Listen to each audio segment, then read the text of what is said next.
always be ready to share a reason for the hope that lies within you. And the first time I met a Christian who was ready with that was in college. So I've already decimated the faith of a lot of people going up to college. And then I get to college, very confident in myself, and I meet a friend. Now, this friend and I were out on a public speaking and debate tournament, and we were sharing a room together, and I saw him one night reading the Bible. And I thought, okay, this will be fun. Let's take down another Christian. It'll be amusing. And so I look at my friend, his name was David. I said, David, do you realize that book you're reading is not trustworthy? It's been corrupted over time. And he's reading his Bible, and he closes it, and he says, go on.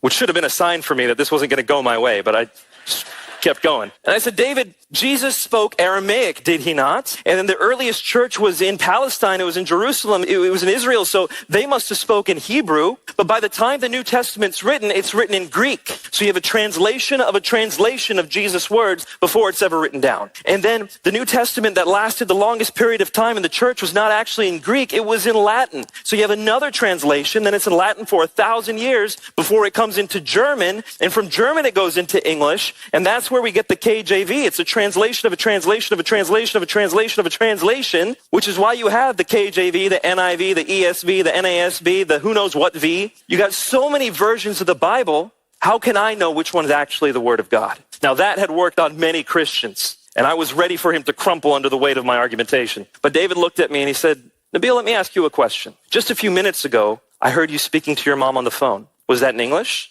I said, no. And he said, but when you told me what she said, you told me in English. Was that a corrupted translation?